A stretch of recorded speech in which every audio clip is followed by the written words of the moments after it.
I'd like to talk to you about what personal branding is, the elements of a brand, and why having a brand matters. The first element of a personal brand is your image. People look and they judge. That is just how we are. Think of someone going for a job interview. As soon as they get into that room, the interviewers look and they have a perception about that person.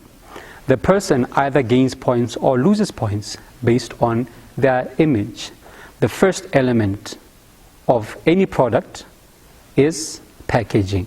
And that's what personal branding is about. How to package and sell yourself as if you are a product. It's marketing in a sense. So as with any product, image matters. Your packaging is your dress sense, is how you are dressed consistently. People define you based on how they see you dressed consistently.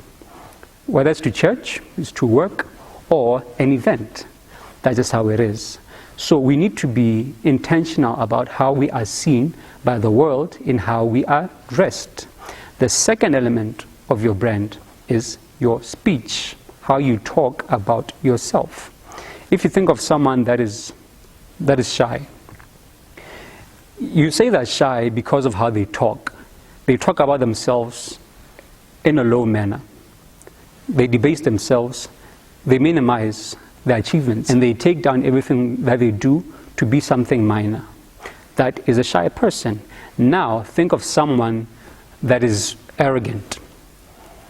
We describe them as arrogant because of how they speak about themselves. They speak about themselves in a proud way. They elevate themselves above everyone else, and they place everyone else beneath them.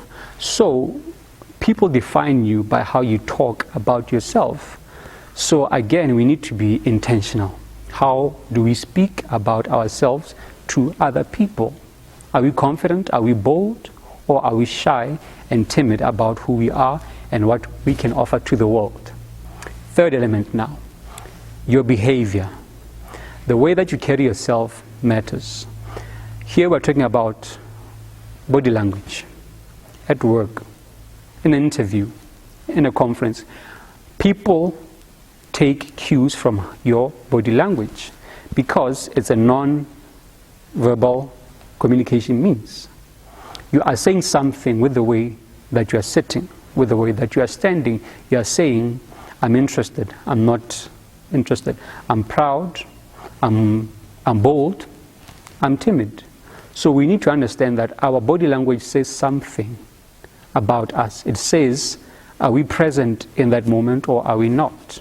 Are we bored or are we interested? So we need to be, again, decisive about how we carry ourselves.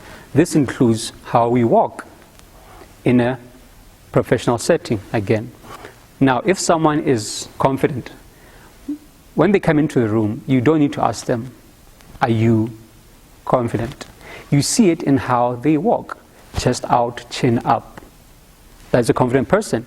Same thing with a timid person. You don't need to ask them if they're timid.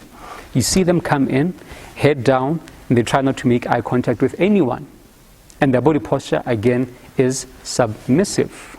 So our body language sends out a message about who we are, about our worth, about our mood even at times. So we need to be aware of the verbal and the non-verbal communication means that we put out to the world. Now, so far we have 3 points.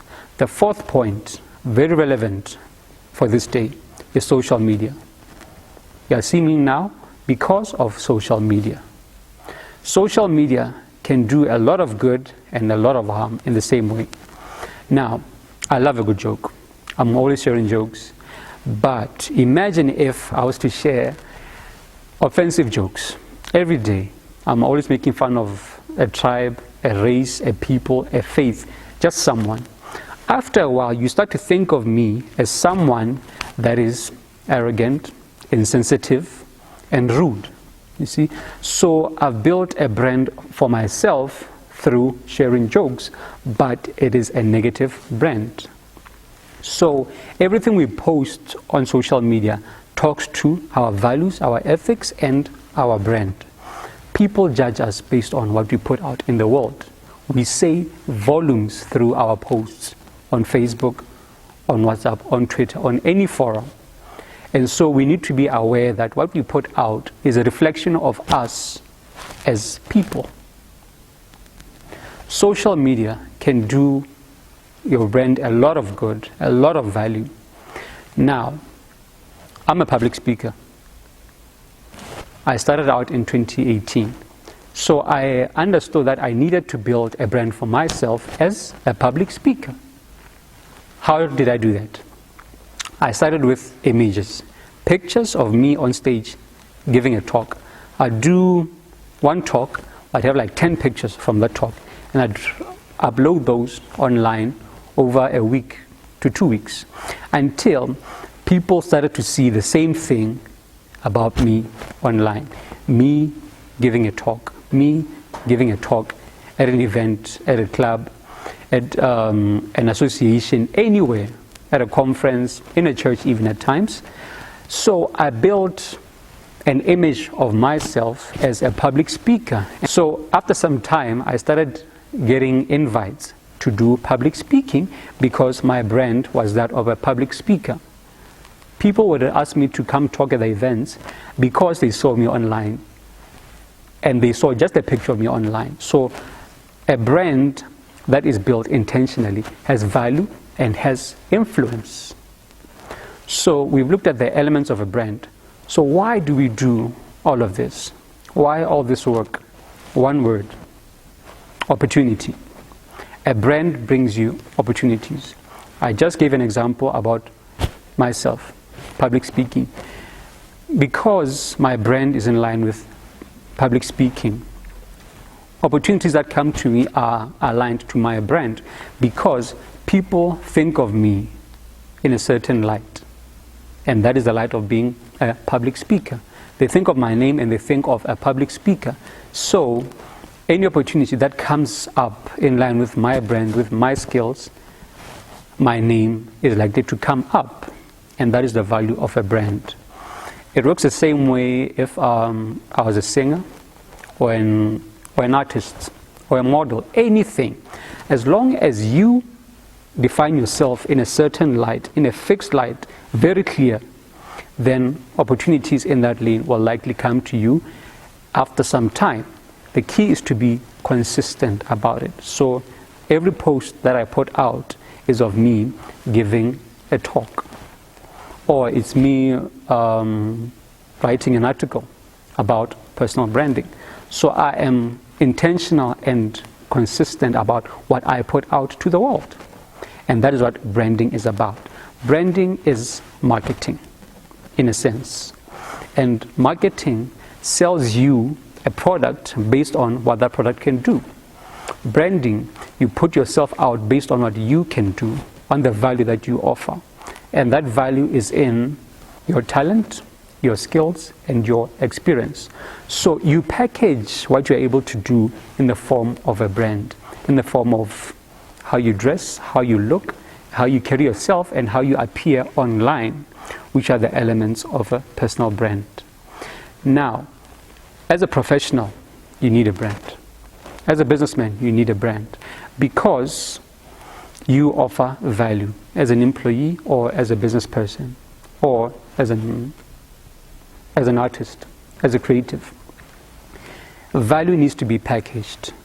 Anything of value needs to be packaged according to the value that it offers. Expensive products, cheap products, they are branded differently because they offer different types of value. And you offer value, and you need to package yourself according to the value that you offer. So, take time, assess how intentional you are about your brand. Is your value out there? Is your talent out there? Do people know you for the value and for the talent that you offer? Are you intentional? Is there a plan and a goal and insight? All marketing is intentional. If we look at, let's say, a Benz, right? A Benz, every ad talks about its class, its elegance and style. because the features of a Benz are that it is elegant and it is classy. So similarly with you as well, you need to offer yourself based on the value that you offer as a writer, as a speaker, as a singer, as so many things. You need to package that and offer it to the world in the right packaging. In closing, elements of a brand, 4 things: image, speech, behaviors, and social media. So take some time today, look at your value, your talent, and see how to offer it to the world effectively. I thank you for your time and your attention. You are blessed. Stay safe. Have a great day.